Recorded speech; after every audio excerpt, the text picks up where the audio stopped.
icyaha umuntu aba yakoze abantu babiri, umwe muri bo yaba yakoze igituma amubwira ati sinjye gushaka mvira ni iki, haba habaye iki?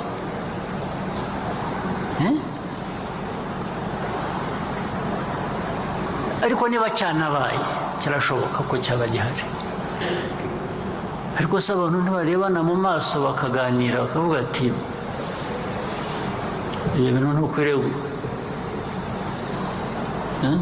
ntuzasubire, ndetse n'ejo yasubira ariko ubushize twari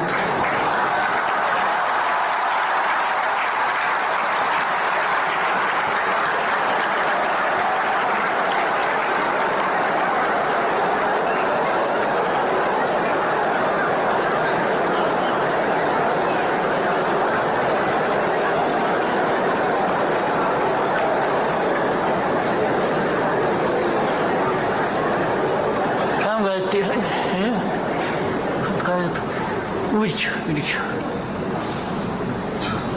ariko se urava aho ugiye handi udasanga ibibazo nk'ibyo, wenda kuri busange ibiri hanyuma ibibi kurusha aho ngaho. ariko well, that's the simple logic of it. ariko behind it tekereza ingaruka yabaye ku couples ebyiri, eshatu, enye, eshanu, 10 zingahe mu gihe kimwe.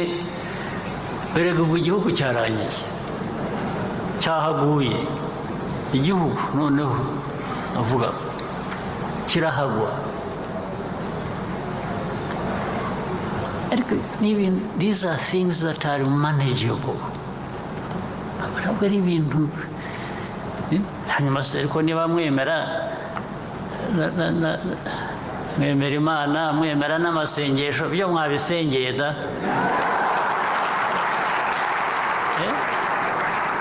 mwakwicaye mukabisengera mukabishakamo igisubizo mukakibona, niba mutabeshye koko.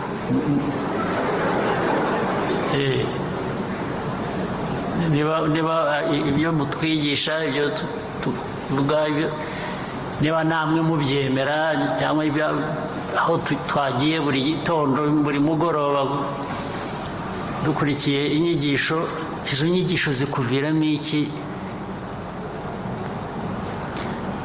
udashobora gukoresha kugira ngo urenge uwo mujinya, iyo nabi, cyangwa kugirana nabi? ni iki? ubundi uvana iki niba udashobora kubikoresha kugira ngo so that you bring harmony in the family and in the end the nation. nongeye kubaha ikaze nanone no kumuyobora umugari wa YouTube channel. Ndaje ngo tuganire ko aya magambo His Excellency Paul Kagame yahoze avuga yuko ibintu bijanye na gatanya hano mu gihugu cy'u Rwanda bigomba kuvaho burundu bigacika. Barabizira mu masengesho bakemera Imana, bagomba kubisengera bigacika, ntibizongere kubaho. Kuko gatanya ziri kubaho hano mu gihugu cy'u Rwanda urugusanga ziruta ubukwe burimo kuba.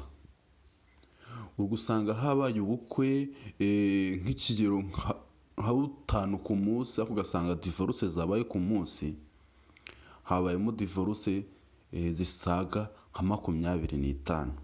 Icyo ni ikibazo gihangayikisha abantu muri rusange. Nubwo hafashwe uwo mwanzuro wo kuvuga ngo divorce ntozemewe cyangwa se gatanya, icyo cyemezo bafashe ndacyumva nico, ariko turibaza ngo kari hahandi abantu baragumya kwicana, abantu barashirira mu magereza ndetse abandi bagapfa, imanza ziragwira mu nkiko bitewe n'icyo kibazo. Kuko mu bushakashatsi bwakozwe, hamaze iminsi hakozwe ubushakashatsi buvuga yuko 80% y'abagore barimo gushaka muri ino minsi, barimo gusezerana, bari kuba bakurikiye imitungo, bamara gusezerana hashira iminsi bagahita bakoresha uburyo bari bushwane, bakaka divorce, bakaka gatanya kugira ngo bagabane ya mitungo ya wa mugabo cyangwa se imitungo ya wa mugore. Hagati ufite imitungo niyo bagabana, nibyo bagambiriye kugira ngo bagabane ya mitungo. Nta rundi rukundo baba bafite, wumva buri munsi ngo ku murenge bafite ubukwe, ngo bagiye gushingirwa. Nta kindi baba bagamije, baba bashaka kugira ngo bake gatanya.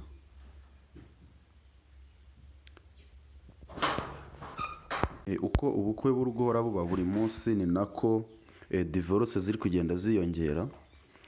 Ariko nagiye ndeba mu makomenti ahantu bagiye batera, dusanga komenti zirimo nyinshi bavuga yuko kubera icyo kibazo cyangwa se uwo mwanzuro wafashwe, bagomba kubaka amagereza menshi, kuko bazicana, bazarwana buri munsi, umugore yanga kuva ku izima, yanga gutaha, bikarangira bicanye bakaja mu magereza. Uyu ni umwanzuro wafashwe na His Excellency Paul Kagame mu nama yari arimo n'abaminisitiri. Uyu mwanzuro ukaba wavugishije abantu benshi ko ibi bintu bitagomba kubaho, bari ukuntu babikemura ibyo bintu bikavaho, kuko harimo risike nyinshi. Harimo ikibazo gikomeye cyane cyo kuba impfu z'abantu zakwiyongera hagati y'abagabo n'abagore, nk'uko hamaze iminsi. Kuri uyu wa mbere niho havuzwe inkuru y'umugore w'imyaka 59 wo mu karere ka Nyamasheke, wasanzwe ku muhanda hafi mu centre, yishwe mu masaha agana saa 5 z'ijoro. Bikekwa ko harimo abantu 3 mu rupfu rw'uwo mugore. Hakaba harimo umugabo we ndetse n'umukobwa mukuru w'imfura ye, yari afite abana 6. Ubwo hakaba harimo umukobwa mukuru w'imfura ye, akaba ari we ubwo bigizemo uruhare hamwe na se cyangwa se umugabo w'uwo nyakwigendera, ndetse n'umuturanyi. Bakaba baramwishe, bamukase ibere, bamukuyemo amaso, ndetse n'icyongeyeho n'amahano bakoze nyuma yaho bamujombye igiti mu gitsina. Ubwo uri kumva aho ngaho ni ya makimbirane yo mu rugo ahoraho, ni ya makimbirane ibi byose abitera. Ubu umwe yapfuye, abandi 3 barafunzwe. Urukumva amagereza aruzuramo abantu bitewe n'icyo kibazo kiri kuhaba. Ibi byose biri guterwa no gufata umwanzuro ukomeye cyangwa se imyanzuro ikakaye, igatuma ibi bintu byose biba hano muri iki gihugu. Turasaba ngo ibi bintu barebe ukuntu babikemura, ndetse mu buryo bworoshe. Iki ntabwo ari icyemezo cya nyuma cyafatwa yuko hagomba kuvaho divorce cyangwa se gatanya.